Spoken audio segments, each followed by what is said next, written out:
जय श्री कृष्ण। आप सभी को विजया एकादशी के पारण दिवस की ढेरों शुभकामनाएं। प्रिय दर्शकों, आज के इस वीडियो में हम बात करेंगे कि एकादशी जो फाल्गुन मास कृष्ण पक्ष विजया एकादशी है, इसका व्रत आपने 13 फरवरी को किया है, 14 फरवरी को इसका पारण होगा। तो पारण आपने कैसे करना चाहिए, पारण की विधि क्या है, नियम क्या है। विशेष रूप से ध्यान देने वाली बात यह है कि जो आपने घड़ा स्थापित किया है उसका क्या है। मेरे पास आप में से बहुत सी माताएं बहनें प्रश्न कर रही है, पंडित जी हमें पता नहीं था तो हमने एक पुराना घड़ा रख दिया या हमें पुराना लौटा रख दिया है, तो अब क्या करें, ये किसको देना है, किस प्रकार से इसका विसर्जन करना है, या किसी ब्राह्मण को देना है, कब देना है, जल भर के ही देना है या खाली देना है या कुछ और सामग्री डाल के देनी है।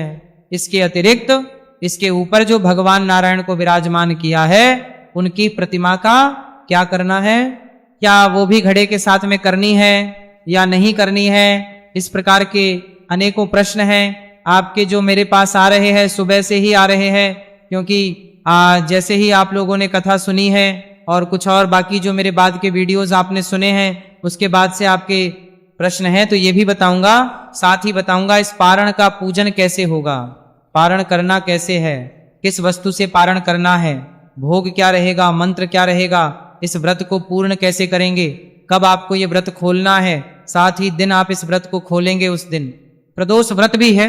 तो जो लोग प्रदोष का भी व्रत करते हैं एकादशी के साथ, वो पारण कैसे करेंगे, इस प्रकार से संपूर्ण जानकारी विजय एकादशी के पारण से संबंधित और जो घड़े आदि का आपने प्रयोग किया है, स्थापना की है, उसका क्या करना है, उस सब की जानकारी आपको इस वीडियो के माध्यम से प्रदान की जाएगी।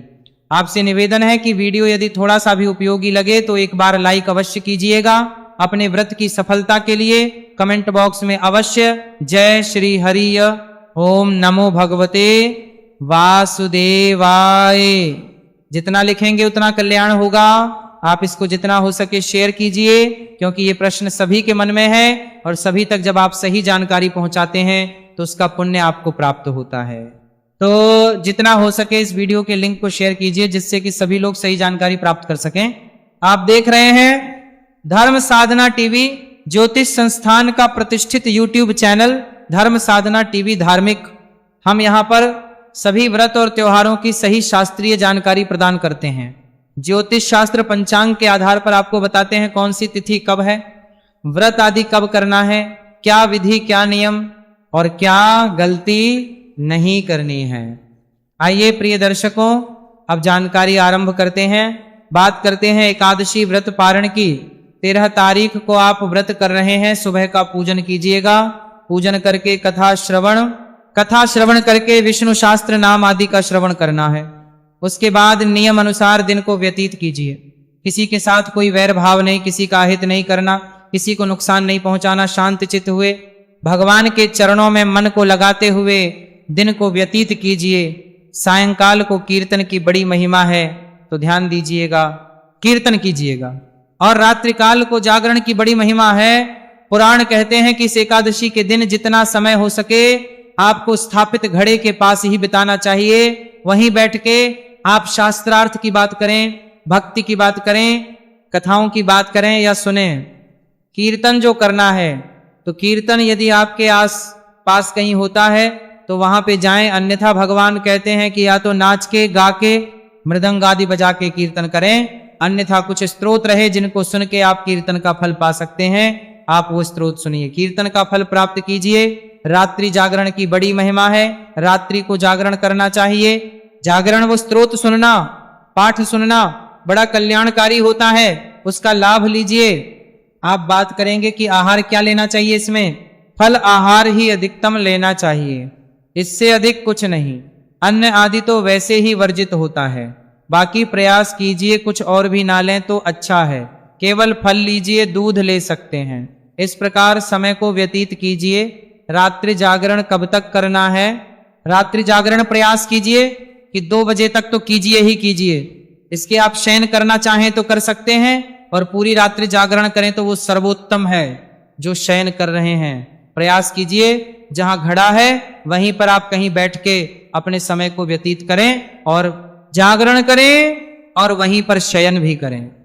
और अगले दिन सूर्योदय से पहले उठ जाइएगा। उठने के बाद स्नान आदि करके स्वच्छ वस्त्र धारण कीजिए। स्वच्छ वस्त्र धारण करके और भगवान भास्कर को जल देके पारण के लिए पूजा का जो स्थल है वहां पर बैठ जाएं। चौकी आदि यदि आपने पहले से लगा रखी है तो उत्तम है। और जो लोग पहली बार हमारा वीडियो देख रहे हैं, क्योंकि बहुत से ऐसे भी लोग होते हैं बार हमारे पारण के वीडियो से ही हमसे जुड़ रहे हैं, इससे पहले उन्होंने जो पूजा है वो अपनी अलग विधि से की होती है, तो आपको पहले चौकी स्थापित करने की आवश्यकता है। मैं आपको आरंभ से ही बताऊंगा कैसे चौकी लगानी है, कैसे फिर आगे पूजा करनी है। जिन्होंने चौकी आदि हमारी बताई गई विधि से ही लगा रखी है, पूजन भी उसी विधि से किया है, तो आपकी चौकी पहले से लगी हुई है, उतना आप रहने दीजिएगा। उसके बाद जब हम पूजन आरंभ करें वहां से आप भी पूजन आरंभ कर दीजिएगा। और जिन्होंने चौकी भी नहीं लगाई है, तो आइए हम आरंभ से जानकारी प्रदान करते हैं। आपको सामग्री की क्या आवश्यकता होगी? सामग्री आपके पास होनी चाहिए। भगवान की कोई प्रतिमा या तस्वीर घड़ा होना चाहिए। घड़े के ऊपर रखने के लिए पूर्ण पात्र, घड़े के नीचे सतरजा ऊपर जो होने चाहिए, पंच पल्लव लगाने चाहिए। स्थापित करने के लिए चौकी, चौकी पर बिछाने के लिए लाल पीला वस्त्र, रोली, मौली, पान, सुपारी, लौंग, इलायची, धूप, दीप, नैवेद्य, पुष्प, इत्र, जनेऊ। पंचामृत बनाने के लिए कच्चा दूध, दही, घी, शक्कर, गंगाजल, ये सारी सामग्री करनी है। एक लोटा लीजिए तांबे का, उसमें पहले गंगाजल भरिए, फिर शुद्ध जल भरिए। फूल के माध्यम से जो सामग्री है उसके ऊपर जल के छींटे दीजिए, और जो स्थान है जहां आपने चौकी आदि लगानी है उस पर जल के छींटे दीजिए। इस प्रकार से जल छींटे लेके आपने स्थान को शुद्ध किया, सामग्री को शुद्ध किया। चौकी लगाइए, चौकी पर लाल या पीला जो वस्त्र आपके पास है वह बिछाइए। उसके बीच में शतरजा रखिए, उसके ऊपर कलश को रखिए। कलश में जल भरा होना चाहिए। थोड़ा सा गंगा जल डाल लीजिएगा। पंच पल्लव लगाइए, आम या अशोक के पत्ते लगा सकते हैं। उसके ऊपर पूर्ण पात्र रखिए, पूर्ण पात्र में जो होने चाहिए, और उसके ऊपर भगवान नारायण को विराजमान कीजिए। भगवान विष्णु की कोई भी प्रतिमा, दशवीर आदि अगर आपके पास है तो उन्हें स्थापित कीजिए। शालिग्राम भगवान हैं तो उनको भी स्थापित कर सकते हैं। इस प्रकार भगवान की स्थापना आप में से बहुत से दर्शकों ने दशमी तिथि को की होगी, क्योंकि नियम तो दशमी तिथि का ही था। नश्य के द्वारा जो इस एकादशी का नियम कहा गया था कि कलश दशमी तिथि को अर्थात 12 तारीख को आपने स्थापित करना था। जो नहीं कर पाए उन्होंने एकादशी को भी किया, और तब भी नहीं कर पाए तो पारण से पहले अवश्य कर लें, क्योंकि भगवान नारायण का जो पूजन है वो विशेष रूप से इस कलश के ऊपर पूर्ण पात्र में ज्यों के ऊपर विराजमान करके ही कहा गया है।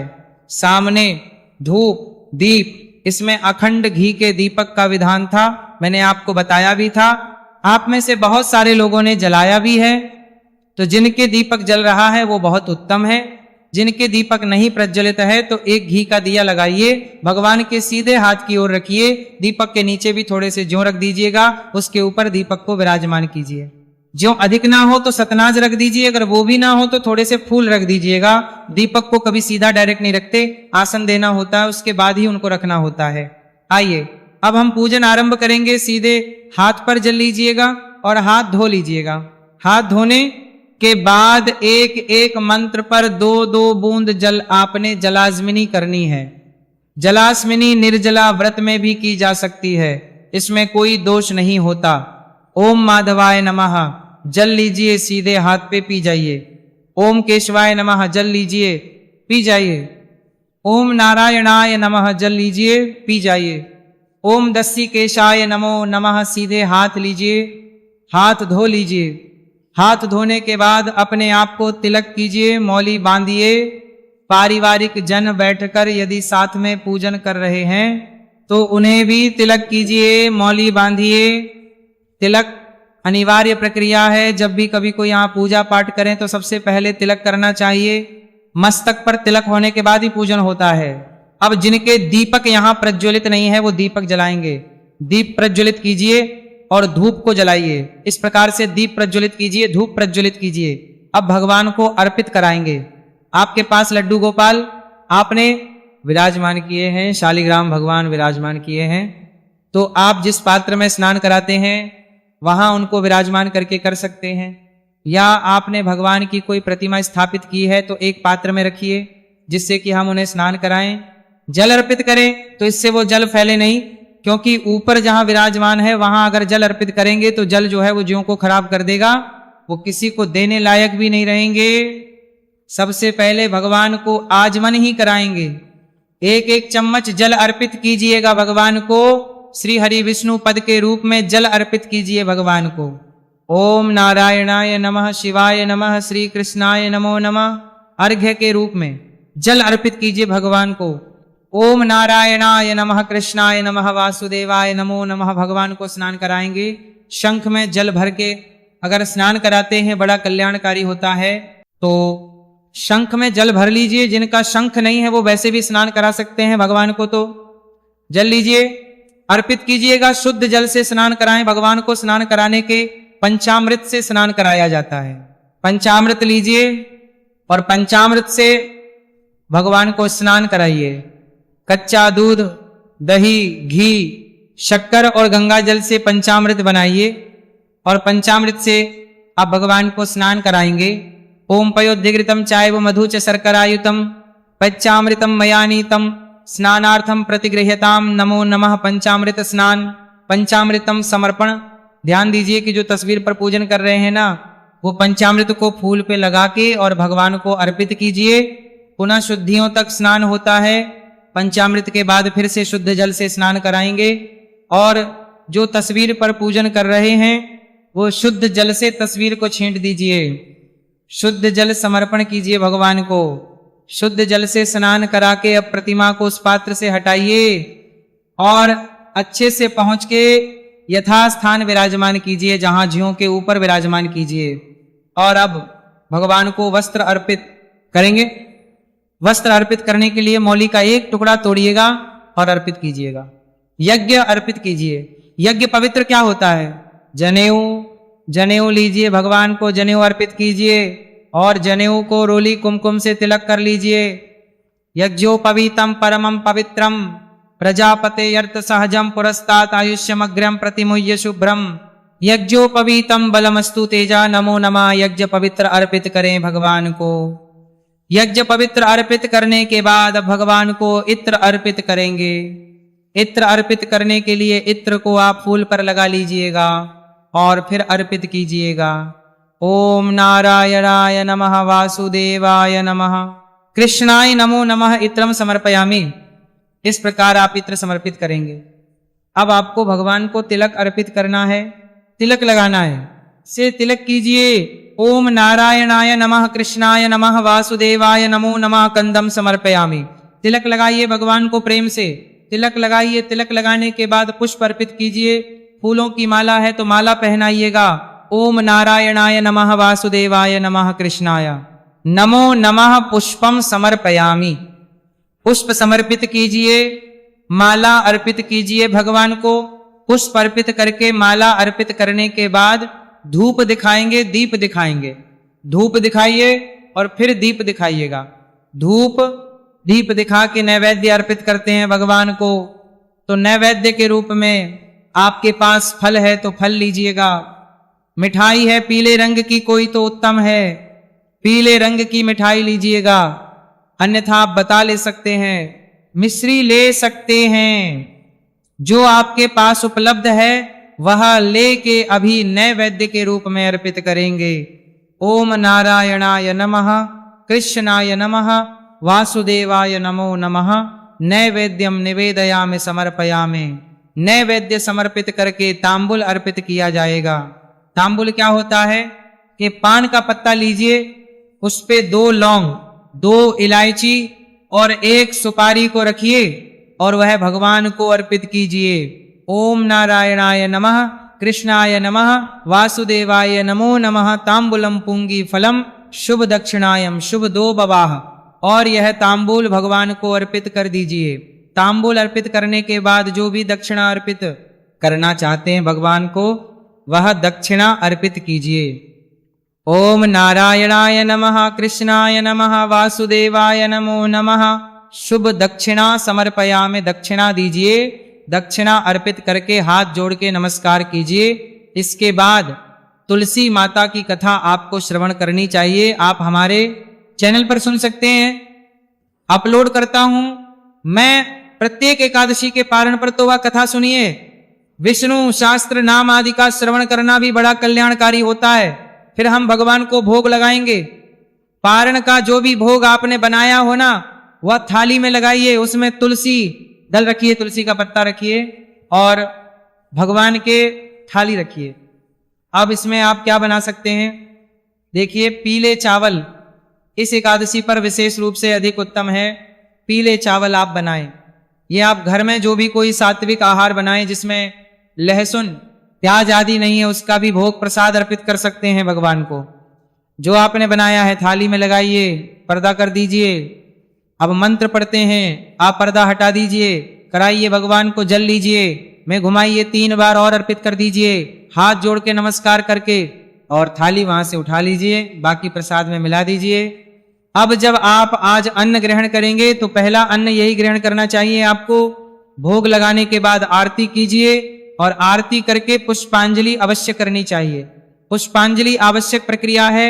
बहुत सारे लोगों से बहुत सी त्रुटि होती है, पूजा में गलती होती है, पूजा में उसके लिए क्षमा याचना आवश्यक होती है। ये पुष्पांजलि के माध्यम से की जाती है। तो हाथों में पुष्प ले लीजिएगा, खड़े हो जाइए, भगवान का ध्यान कीजिए, निवेदन कीजिए। परमेश्वर हे प्रभु, हम आपका आवाहन जानते हैं, ना पूजन जानते हैं, ना विसर्जन जानते हैं। हम तो अज्ञानी जीव हैं। जैसी बन पड़ी है वैसी सेवा आपके श्री चरणों की है। भगवान इस सेवा में हमसे जाने अनजाने में कोई गलती, कोई त्रुटि, कोई भूल हो गई हो तो उसे क्षमा कीजिएगा। प्रभु आप दया सिंधु हैं, हम आपके दर के भिखारी हैं, आपके बालक नादान हैं। भगवान हमने पूरा प्रयास किया है, अपनी जैसी हमारी छोटी सी समझ है, बुद्धि है, इसके अनुसार जो उत्तम हो हमने करने का प्रयास किया है। फिर भी जाने अनजाने में यदि हमसे कोई गलती हो गई हो तो उसके लिए हम बारंबार क्षमा याचना करते हैं। अगर किसी से कोई गलती हुई है, कोई त्रुटि हुई है, तो उसका वर्णन भी आप भगवान से इसी समय करें कि प्रभु मुझसे अनजाने में ये गलती हो गई, मैं इसके लिए क्षमा प्रार्थी हूं, मुझसे ये नियम टूट गया, मैं आगे से ऐसा नहीं करूंगी, नहीं करूंगा, मैं इसके लिए क्षमा याचना करती हूं या करता हूं। इस प्रकार से क्षमा प्रार्थना कीजिए। हे भगवान, आपको अर्पित के लिए हमारे पास कुछ नहीं है, हमारे पास केवल क्या है, परमेश्वर। प्रभु यह पत्र पुष्प की भेंट है, इसे स्वीकार करें और दया का आशीर्वाद प्रदान करें। इस प्रकार से भगवान के चरणों में वह पुष्प अर्पित कर दीजिए। उसके बाद खड़े खड़े परिक्रमा कर लीजिए। परिक्रमा करके हाथ जोड़कर करेंगे जो हमारी माताएं बहनें हैं, और पुरुष जन जो हैं वो दंडवत प्रणाम करेंगे भगवान को। इस प्रकार आपका यह पारण का जो पूजन है वो पूर्ण होता है। चौकी को थोड़ा सा खिसका दीजिए। इसके बाद आपने जितना हो सके दान पुण्य करना चाहिए। ब्राह्मण को संभव है तो भोजन कराइए, घर बुलाइए, दान दक्षिणा आदि देके विदा कीजिए। अब ध्यान देने वाली बात यह है प्रिय दर्शकों की, ये जो घड़ा आपने स्थापित किया है ये ब्राह्मण को देने का नियम है, और ये जल से भरा हुआ ही दिया जाएगा। जो आपने जल भर के रखा है इसको दे दीजिए ब्राह्मण को। इसमें जो भी दक्षिणा रखना चाहे आप दक्षिणा रखा है दीजिएगा। मंदिर जहां भी आसपास कहीं है वहां आप ब्राह्मण देव को मंदिर में इसको दे के आइएगा। अब मान लीजिए कि आपको ज्ञात नहीं था कि ब्राह्मण को देना है, तो आपने गलती से कोई पुराना लौटा रख दिया हो तो कोई बात नहीं, फिलहाल तो ये जाएगा ही जाएगा। उसके बदले में बाद में आप ब्राह्मण को एक नया लोटा दे दीजिएगा। चौकी का जो बाकी सामान है, जैसे कि नारियल अगर रखा है तो नारियल जो है वो प्रसाद रूप में आप ग्रहण कर सकते हैं। भगवान को जो प्रसाद में चढ़ाया हो आपने, फल आदि वो स्वयं भी प्रसाद के रूप में ग्रहण कर सकते हैं, पारिवारिक जन प्रसाद के रूप में ग्रहण कर सकते हैं। बाकी तांबूल, पत्र, फूल आदि जो है वो सब जल विसर्जित होने चाहिए। इस प्रकार से आपने इसका पारण और पूजन करना है। अब बात आती है कि ये पारण करना कब है। प्रिय दर्शकों, पारण का नियम कहता है कि पारण जो है वो व्रत के अगले दिन सूर्योदय के बाद और द्वादशी तिथि में हरिवासन का समय के बाद किया जाना चाहिए। ये मूलभूत सिद्धांत है जिनको अवश्य पालन करना होता है। तो इन नियमों का ध्यान रख के ही आपको हमने शुभ मुहूर्त बताया है। सर्वोत्तम मुहूर्त की अगर आप बात करेंगे तो सर्वोत्तम समय रहेगा 8:30 बजे से और 9:15 बजे तक, और बाकी जिनसे सुबह जल्दी जल्दी करना हो तो आप 7 बजे के बाद भी पालन कर सकते हैं, क्योंकि 7 बजे जो है सूर्योदय हो जाएगा, उससे पहले का कोई औचित्य नहीं है।